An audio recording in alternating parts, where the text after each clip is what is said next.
Assalamualaikum warahmatullahi wabarakatuh.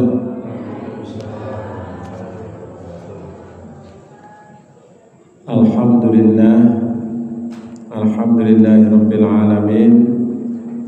Shalatu wassalamu ala asrofil anbiya'i wal mursalin wa ala alihi wa ashabihi ajma'in. Rabbi shrah li sadri wa yassir li amri wahlul 'uqdatam min lisani yafqahu qawli. Qala Allahu ta'ala fil Qur'anil Karim, a'udzu billahi minasy syaithanir rajim. Ya ayyuhalladzina amanu udkhulu fis silmi kaffah wa la tattabi'u khutuwatis syaitan innahu lakum aduwwum mubin. Allahumma adim amma ba'du. Bapak Ibu lan sedaya kaum muslimin muslimat rahimakumullah. Sami sehat ibu-ibu, bapak-bapak sami sehat nggih? Alhamdulillah. Sinongso atis adem mugi-mugi ndadosaken tambahing kaberkahan dumateng kula panjenengan sami. Panas nggih kula jenengan sami golek kipas angin nggih. Nah, golek AC. Adem garing golet kemul. Golet anget-anget nggih. Ya inilah kehidupan Bapak Ibu saudara sekalian. Tapi bagaimanapun kondisinya kita mestinya harus senantiasa bersyukur dan senantiasa bersyukur pada Allah Subhanahu wa ta'ala. Alhamdulillah adem. Ngonek panas, alhamdulillah panas. Nah niku. Sing dadi masalah kadang-kadang nek panas adem, nah niku nggih. Panas adem sing jenenge greges-greges nggih. Wong Inggris nggih. Nah, itu juga kita harus syukuri, di samping ini sebagai ujian bagi kita. Kemudian kita senantiasa mempertautkan hidup dan kehidupan ini kepada suri toladan kita, sekaligus kita senantiasa menyanjungkan salam sholawat kepada Nabi Muhammad sallallahu alaihi wasallam. Karena beliaulah yang kita harapkan syafaatnya besok pada hari kiamat. Jadi nabi-nabi yang lain itu nggak bisa memberi syafaat. Yang bisa memberi syafaat namun Nabi Muhammad sallallahu alaihi wasallam. Yang memberikan istilahnya ya atas izin Allah memberikan pertolongan. Karena semua yang ada di dunia ini adalah atas izin Allah Subhanahu wa ta'ala. Biiznillah kam min fi'atin qalilatin ghalabat fi'atan katsiratan. Biiznillah illa biiznillah. Jadi semuanya atas izin Allah Subhanahu wa ta'ala. Termasuk nikmat kemerdekaan yang sebentar lagi kita peringati. Nah, sekarang sudah tanggal 14, 16, 17 yang jalannya pitulasan atas berkat rahmat Allah yang maha kuasa. Dan dengan didorongkan oleh keinginan luhur supaya berkehidupan kebangsaan yang bebas, maka rakyat Indonesia menyatakan dengan ini kemerdekaan. Jadi kita ini sudah merdeka. Secara hukum kita sudah merdeka. Secara de jure kita sudah merdeka. Dan mari kita tindak lanjuti merdeka ini dengan kemerdekaan yang lebih substansional.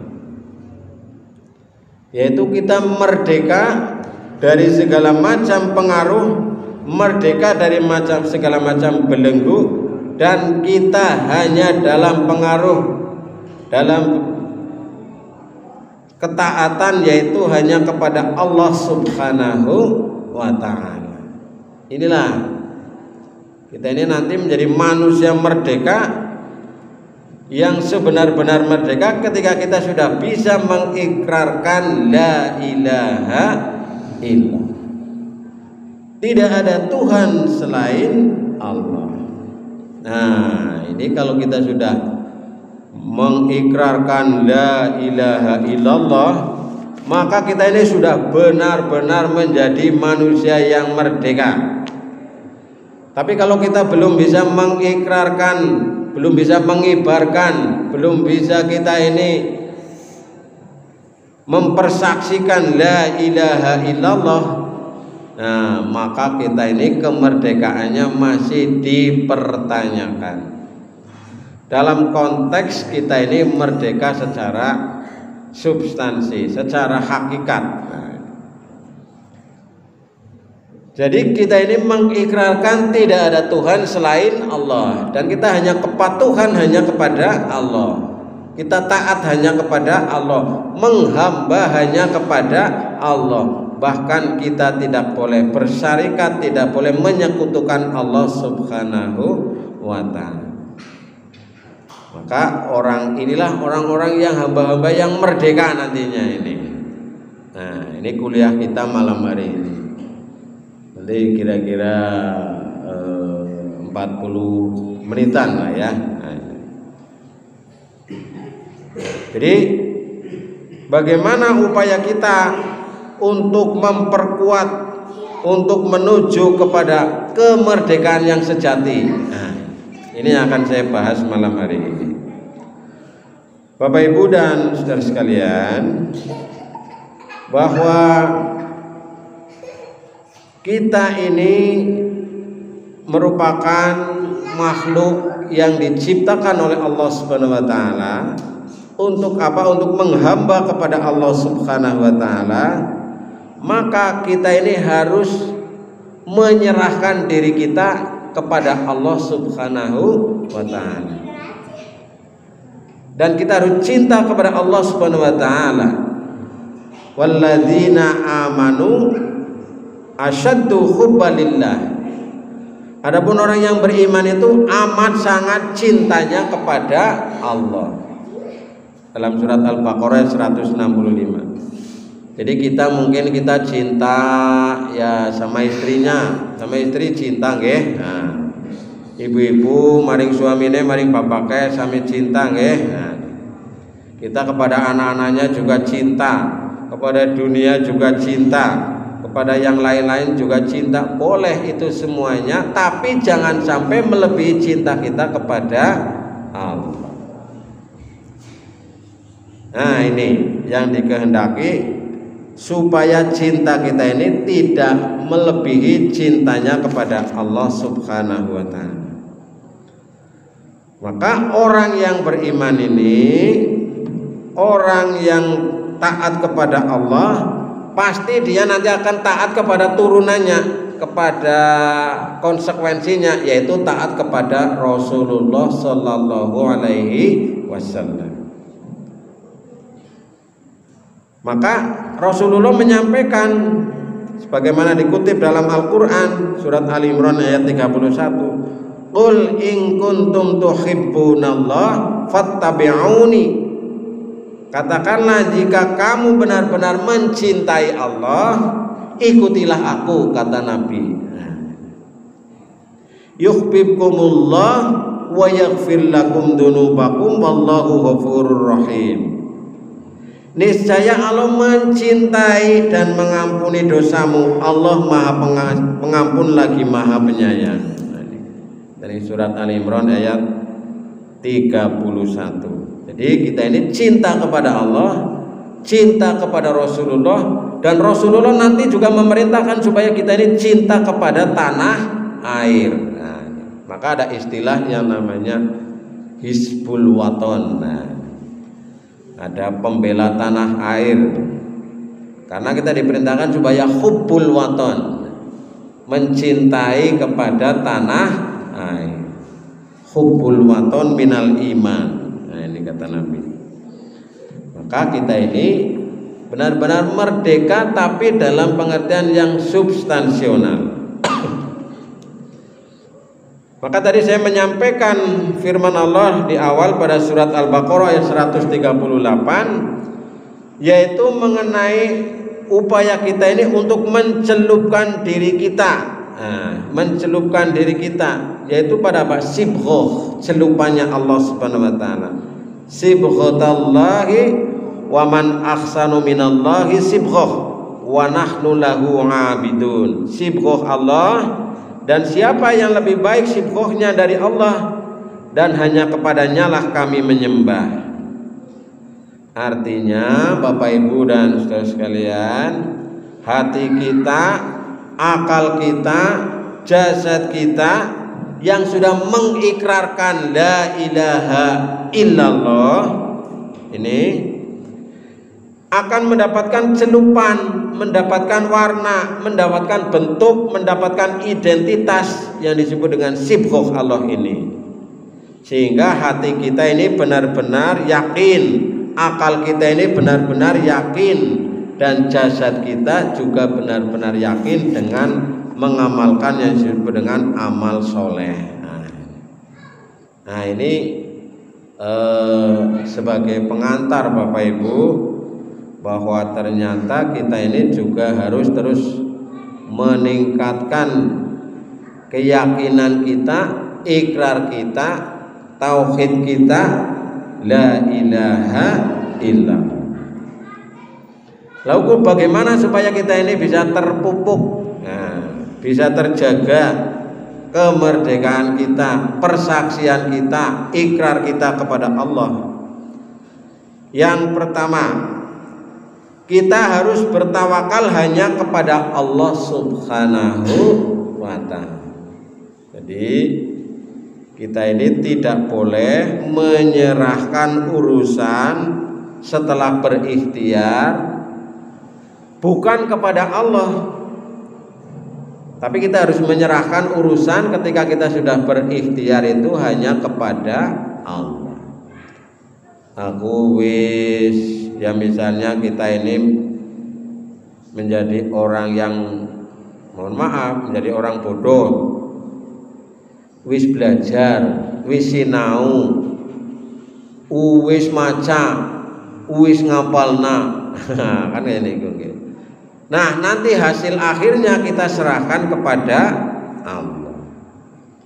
Kita misalnya menjadi, mohon maaf, menjadi orang yang tidak punya, orang miskin, fuqara wal masakin, kerja wis sekuate, semampune, bahasa desane seporete. Nah, sekarang kita serahkan, akhirnya endingnya itu kepada Allah Subhanahu wa ta'ala. Kita misalnya diberi ujian sakit, meriang.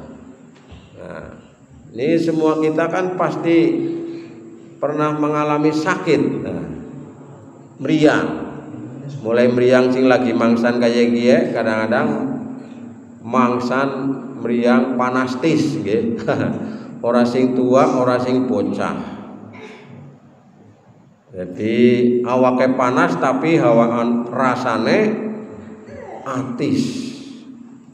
Nah, gitu. Maka kita ini berusaha ikhtiar.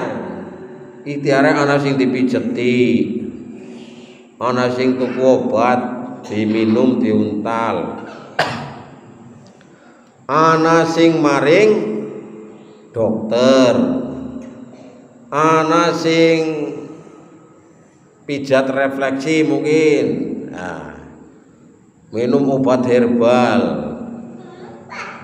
dan berbagai macam usaha. Apakah kita ini bisa menentukan? Oh tidak. Yang menentukan, yang memastikan hanya Allah Subhanahu wa ta'ala. Maka kita ini berdoa kepada Allah, ya Allah sembuhkanlah sakit saya, sembuhkanlah saudara saya, karena engkau yang memberi atau yang membuat penyakit dan engkau yang menyembuhkannya. Jadi sing merekna mari gue utuh kula panjenengan sami bukan dokternya, bukan obatnya, tapi memang atas izin Allah Subhanahu wa ta'ala. Nah, ini kita harus punya keyakinan yang demikian itu. Jadi bertawakal hanya kepada Allah. Kewajibannya kula jenengan sami niku kewajibannya usaha ikhtiar tawakal.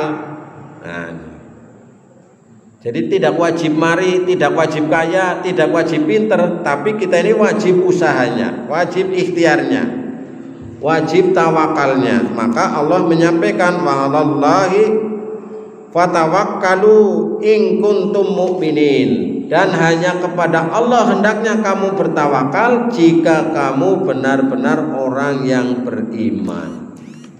Jadi wong sing beriman gue tawakal maring Gusti Allah. Nek sing ora beriman tawakale maring liyane. Misalnya maring pihak ketiga. Wis nandur pari, tawakale ora maring Gusti Allah tapi maring penunggu pari.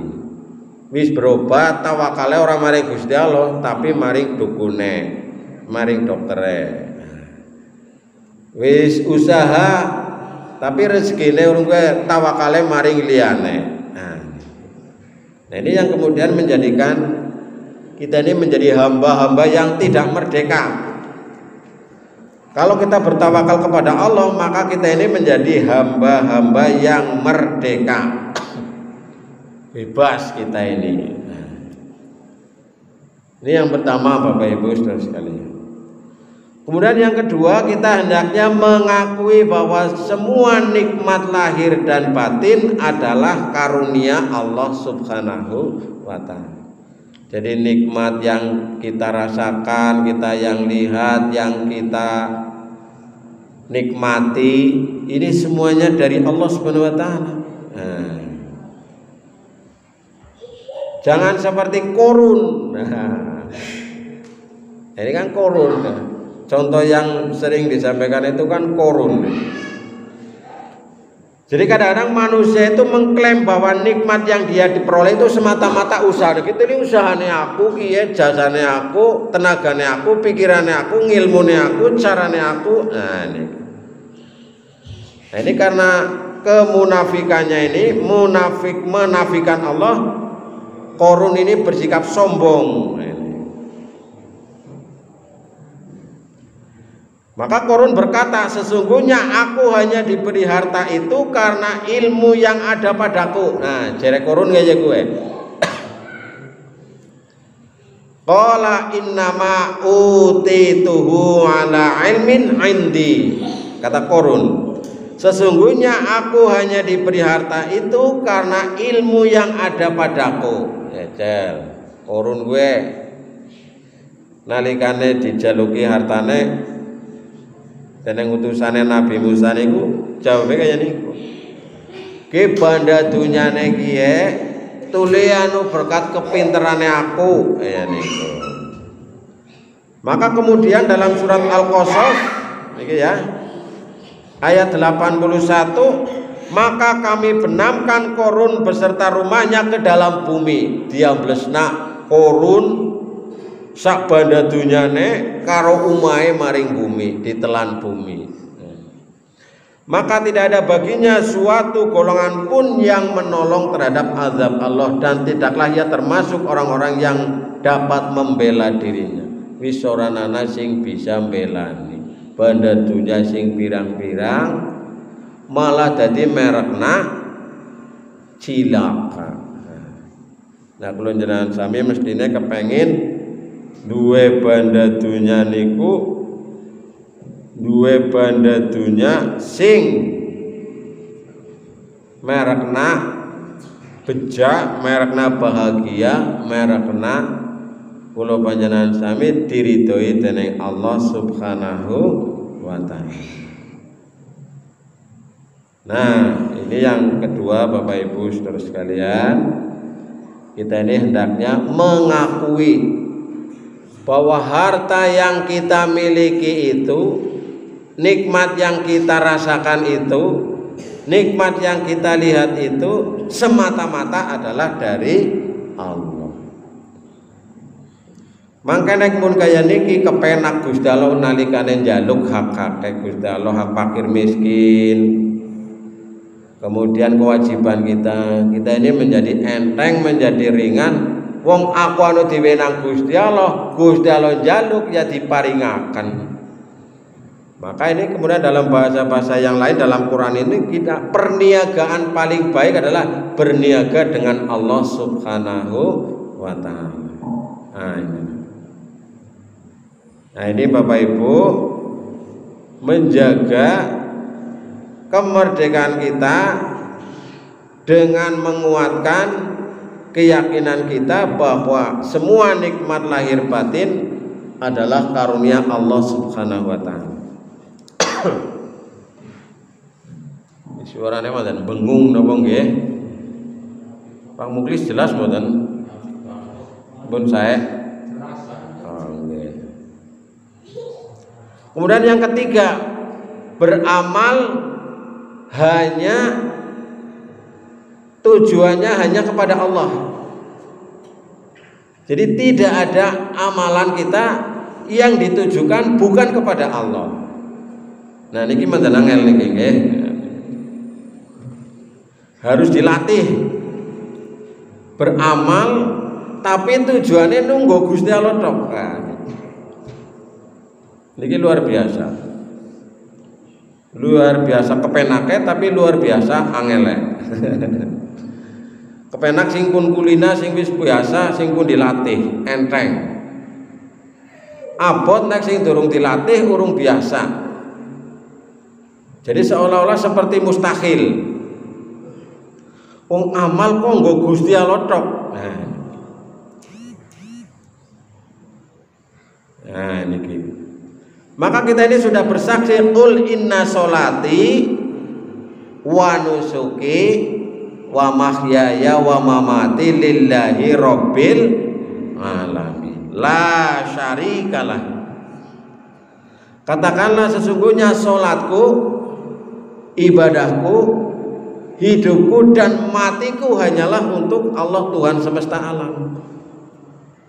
Tidak ada sekutu baginya.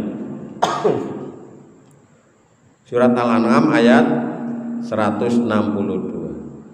Jadi amal tapi nggo Gusti Allah tok niku jajal kepripun niku, Pak. Nah, untuk mengatasi ini kailah Bapak Ibu. Jadi yang menjadi tujuan utama itu hanya Allah. Tujuan yang lain itu adalah tujuan kedua, ketiga dan seterusnya. Nah, jadi kita ini sholat misalnya, ya tujuannya hanya kepada Allah. Panjenengan mriki kan kadang-kadang ana tujuan liyane maring tujuane Gusti Allah. Niku nggih. Kadang-kadang anu rikuh. Lah ya riku ora mangkat ngaji. Itu kita masih ada begitu kita. Aweh sedekah. Apakah sedekah kita ini bernilai ibadah atau tidak? Ya tergantung kita. Aku sedekah karena kae bar aweh maring aku ya pantes aweh maring kae. Nah itu karena Allah apa bukan? Yang bisa menilai ya kita dan Allah Subhanahu wa taala. Jadi memang ibadah dalam konteks ini kita ini harus dilatih. Maka ketika sedekah dalam keadaan berat, dalam keadaan pailit, dalam keadaan bangkrut, dalam keadaan rugi, dengan sedekah ketika dalam keadaan jibar-jibur, mambra-mambra dan lain sebagainya, itu konteksnya sama sebenarnya. Tapi kita rupa-rupanya menjadi hamba belum bisa begitu. Kita masih banyak unsur-unsur manusia. Masih banyak unsur-unsur yang masih menjadi fata morhana bagi kita. Maka Allah mengingatkan fawailul lil musallin. Celakalah orang yang sholat. Di antaranya yang bagaimana? Alladzina hum an sholatihim sahun, alladzina hum yuraun. Medeni niku nggih gawat. Salat tapi cilaka. Kok anggar sing alesane tekan kene tok, ya mending ora usah salat sisan. Daripada salat tapi cilaka. Orang kayak gue. Salat gue digawe men ora dadi mereng cilaka kan kaya niku. Alladzina hum yuraun wa yamnaunal maun. Nah niki kan kudu dilatih menjadi manusia yang merdeka dari berbagai macam pengaruh-pengaruh. Aku pengen aweh ya aweh bae kan kaya niku. Arep dialem nang wong ya ora urus, arep disengit wong ya ora urus, arep diampu ya ora urus, sing penting urusane aku karo Gusti Allah. Nah, jadi ini Bapak Ibu menjadi tantangan bagi kita. Jadi mendukung keikhlasan. Bagaimana kemarin saya sampaikan di pengajian di Perumnas itu. Jadi kita ini harus menjadi pendukung lillahi ta'ala. Anak wong ora tau mangkat pengajian, begitu anak wong mangkat pengajian malah dipoyoki, malah diwadani. Yang esuk ora mangkat maning. Kowe jenenge ora mendukung keikhlasan. Maka kita perlu berlatih ini. Perlu dilatih niki Bu, ikhlas. Jadi inilah yang menjadi sarana bagi kita agar kita ini menjadi manusia-manusia yang merdeka. Kemudian yang berikutnya Bapak Ibu Saudara sekalian, ini yang keempat. Yang keempat, menyandarkan hukum hanya kepada Allah Subhanahu wa taala. Hukum buatan manusia itu boleh kita taati, boleh kita ikuti kalau tidak bertentangan dengan hukum Allah Subhanahu wa taala. Kata Allah, "Inil hukmu illa lillah."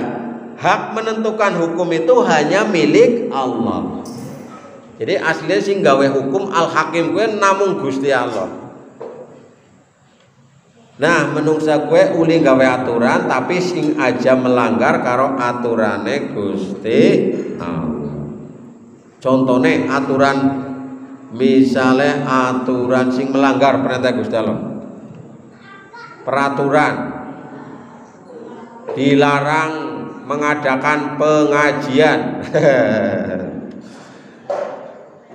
Dilarang mengumpulkan orang dalam jumlah lebih dari 50 orang di masjid. Nah, itu kan melanggar aturan menurut kita.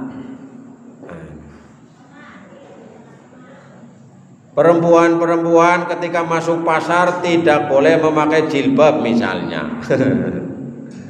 Aturan kayak gue. Soalnya kalau memakai jilbab, alasannya ini itu dan lain sebagainya. Nah, jadi banyak aturan-aturan sebenarnya yang melanggar aturan Allah, tapi saya tidak menyebutkan. Ya, kita bisa mengira-ira saja. Maka besok Agustusan ini kalau ada lomba makan, kalau bisa makannya karo jagong. Ya. Mame mangane karo jagong, karo lenggah niku main. Sing gawe panitiane main kowe jenengane.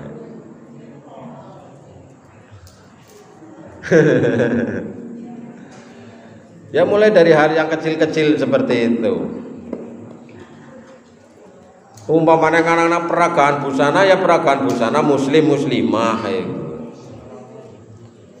Ana peragaan busana wah bencong misalnya ya ora pas karo aturane Gusti Allah niku. Lomba peragaan busana paling seksi.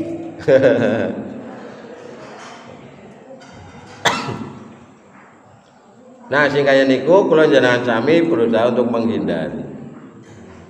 Jadi inil hukmu illa lillah. Nah.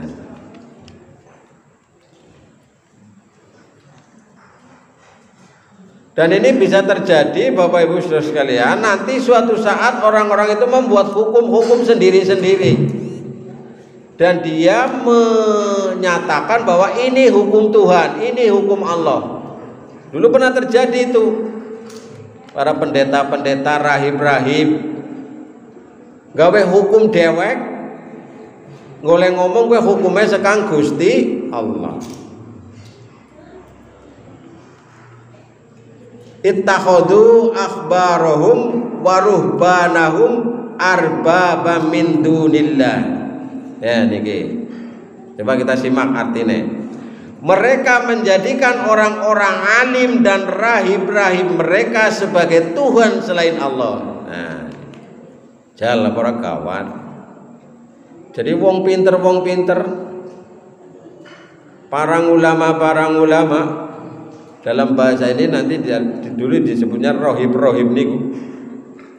Kalau sampai melebihkan ini nanti bisa menjadi dipertuhan. Ya misalnya jika ana tokoh sapa misalnya kula lah, misalnya mengkonang keturunan anak kula niku putu-putune digawe patung. patung kula. Suatu saat bisa jadi patung ini nanti dia menjadi wasilah kepada Yang Maha Kuasa. Lama-lama bisa disembah. Nah, itu yang terjadi dulu patung-patung di sekitar Ka'bah itu. Maka Bapak Ibu Saudara sekalian, supaya kita ini tetap merdeka, maka kita hendaknya menyandarkan urusan hukum hanya kepada Allah. Nek zaman mien iki zamane ibu-ibu, zamane bapak-bapak, lagi zaman TV-ne esi ireng putih. Lagi zamane Aneka Ria Safari, lagi zamane Dunia Dalam Berita. Angger bocah cilik deleng misale nangaring TV TVRI ana wong nganggo rok mini, gue terus langsung ngomong ih dosa kae ya gue biyen nggih. Karena dulu relatif misalnya di TVRI itu lebih sopan gitu. Nah sekarang sudah beda lagi sekarang. Wis TV-ne gede berwarna. Nek kana sing kaya gue mau, nah dia sing digoleti. Nah ya gue. Nah inilah. Ya memang perkembangan zaman ini luar biasa. Maka Bapak Ibu Saudara sekalian, kita berusaha. Bagaimana pesan Allah dalam surat At-Taubah ayat 31 ini, jangan sampai menjadikan orang-orang pintar, orang-orang idolanya itu menjadi bagian dari yang merusak iman kita. Kemudian yang kelima Bapak Ibu, kali di samping ya, monggo nih. Ambil medan, nikmat banget ya, pokoknya lah. Menjadi manusia merdeka, madang inum lakasing, larang, ngono, sekarpek. Paling-paling sing larang ya dokter. Kowe anu asam urat aja kaken emping. Aja kaken bayeme. Aja kaken kangkunge. Misale kowe lagi asam lambung aja kaken apa gitu ya. Nah yang kelima Bapak Ibu Saudara sekalian, taat, kita hendaknya ini taat dan mutlak hanya kepada Allah dan Rasulnya. Nah ini tadi kelanjutan dari yang pertama tadi. taat dan mutlak hanya kepada Allah Subhanahu wa taala dan Rasulnya. Nah ini taat yang mutlak. Nah taat yang relatif yang bisa dinego itu taat kepada selain Allah dan Rasul yang bersesuaian dengan ketaatan kepada Allah dan Rasulnya. Nah, maka Rasulullah wis wanti-wanti maring kula jenengan sami, la ta'ata li makhluqin fi maksiatil khaliq. Tidak ada taat kepada makhluk manapun dalam mendurhakai al-khaliq, yaitu Allah. Jadi nek kula jenengan sami kon manut maring makhluk tapi makhluke kowe kok tidak taat kepada Allah, ini tidak boleh. Maka pada ayat itu kan ada ayat atiiullaha wa atiiur rasul wa ulil amri minkum. Itu ada kata-kata taatlah kepada Allah, taatlah kepada Rasul, tapi ketika menyebut ulil amri tidak ada atiiunnya. Nah, sehingga taat kepada ulil amri itu juga harus diikuti dengan kesesuaian dengan taat kepada Allah dan Rasulnya ini. Maka kita ini hendaknya mentaati secara mutlak kepada Allah dan Rasulnya. Misalnya taat kepada siapa sih kadang-kadang kalau jenengan sami niku melu-melu, ya taat maring kiyaine, taat maring gurune, taat maring ustade. Nek ora dikontrol, wong sing jenengane kiai ya menungsa, ustad ya menungsa, guru ya menungsa, kadang-kadang ana sing tergoda oleh hawa nafsu, tergoda oleh setan yang kemudian menyampaikan hal-hal yang tidak semestinya. Ini kan banyak terjadi ini. Beberapa waktu yang lalu di pondok pesantren di Jawa Barat, ramennya mosa, naudzubillah. Di Jawa Timur, sampai dijaga-jaga polisi, naudzubillah. Jadi memang ini menjadi pedoman bagi kita. Jadi taat maring Gusti Allah, taat maring Rasulullah, kita ini menjadi manusia yang merdeka. Nah, ini. Maka dulu ketika mbah-mbah kita ini berperang berjuang melawan penjajah, itu kadang-kadang ketika mau berangkat, ketika menyerang itu kan diteriaki kalimat takbir itu. Yang sangat fenomenal itu ketika di Jawa Timur, di Surabaya ada namanya Bung Tomo. Nah, itu. Jadi pekikan Allahu Akbar itu menjadi sesuatu yang memberikan spirit semangat. Nah, ini. Karena mereka menghadapi penjajah, menghadapi orang-orang kafir, menghadapi musuh. Nah, ini. Jadi taat mutlak hanya kepada Allah dan Rasulnya. Kemudian yang keenam, Bapak Ibu saudara sekalian, mencintai Islam keseluruhannya. Nah, ini mencintai Islam secara keseluruhan. Maka kita ini sudah hafal ya firman Allah, ya ayyuhalladzina amanu dkhulu fis-silmi kafah. Ya orang-orang yang beriman, masuklah kamu sekalian ke dalam Islam secara keseluruhannya. Jadi kula jenengan sami didhawuhi kon mengamalkan Islam, melaksanakan Islam, meyakini Islam kabehane aja mung separo-separo tokan. Maka ada istilah Islam kafah. Tapi kadang-kadang kafah kula jenengan sami sebagai menungsa niku terbatas Bapak Ibu Saudara sekalian. Kadang-kadang kafah menurut ormase, okay? Ya inilah kemampuan kita, sebatas maksimal kita. Jadi orang Islam memahami Islam kuwi kaya dene kula panjenengan sami niku kaya dene semut memahami gajah.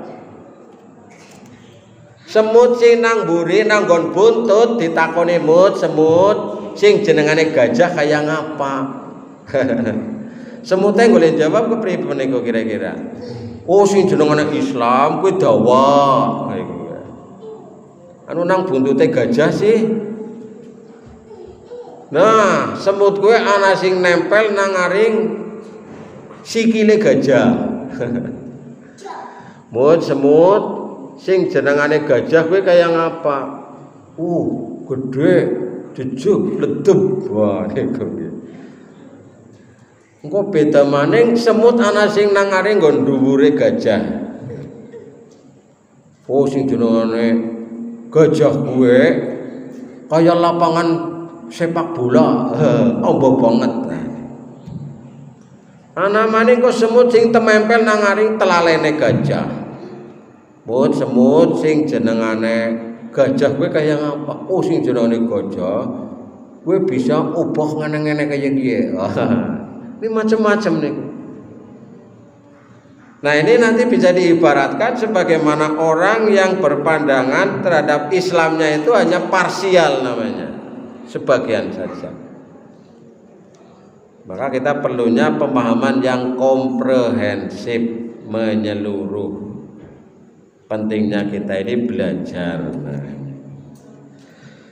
Nah kita ini ketika itu sebuah ajaran Islam yang secara substansi ini adalah merupakan firman Allah, merupakan pesan Rasulullah, harus kita cintai.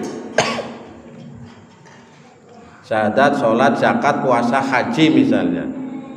Jadi kan harus kita jadikan sebagai sesuatu yang kita sukai, kita cintai.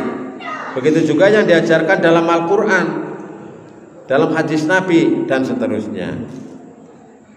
Maka Bapak Ibu dan saudara sekalian, yang keenam ini kita hendaknya mencintai Islam secara keseluruhan. Nah, kemudian yang berikutnya ini yang ketujuh, mencintai akhirat melebihi cintanya kepada dunia. Kula jenengan sami tuli kadang-kadang masih kewalik-walik nggih. Masih mementingkan dunia daripada akhirat. Mementingkan kepada kepentingan duniawi daripada ukhrawi. Nah, yang bagus yang bagaimana? Kita ini ya dunia kita pentingkan, akhirat ya kita pentingkan, tapi kepentingan akhirat lebih utama daripada kepentingan dunia. Maka Nabi itu memberikan nasihat. Men kula panjenengan sami akhirate uli, dunyane uli, kowe kepriye carane? Nah, cara kanjeng Nabi niku, cara nasihate para ulama niku kon nganggo ngilmu.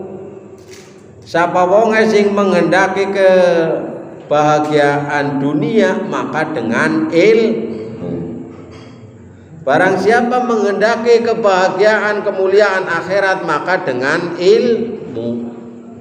Barang siapa menghendaki dunia dan akhirat maka dengan ilmu. Nah, jadi nek nganggo ilmu pancen anu kepenak nih. Wong sing pinter-pinter, sing ngalim-ngalim niku kan golek ibadah tulis sesuai dengan prioritas niku Pak. Wong ibadah, wong pinter-pinter, wong ngalim niku wis duwe skala prioritas dalam beribadah. Oke sing penting ndi? Oke sing ora penting, oke sing wajib, oke sing sunah, oke sing kudu diutamakan, oke engko keri-kerian. Nah niku kan kudu nganggo ilmu. Misalnya Bapak Ibu saudara sekalian, ini yang kadang-kadang kita ini terbalik-balik dalam berpikir kita ini. Yang perlu adanya merubah cara berpikir kita. Bulan Ramadan, nggih, contohnya nang bulan Ramadan niku. Nang bulan Ramadan niku akeh wong sing ora melu jamaah salat Isya, tapi malah melu jamaah salat tarawih. Nah, niku kan nggih. Niku contoh. Akeh wong sing infak, akeh wong sing sedekah, tapi ora bayar zakat. Kepribadian niku. Padahal sudah memenuhi batas nisab dan haulnya. Kan kirang pas niku. Nah, ini. Terus misale maning misale niki sih kangge contoh yang kadang-kadang kita ini juga terjadi.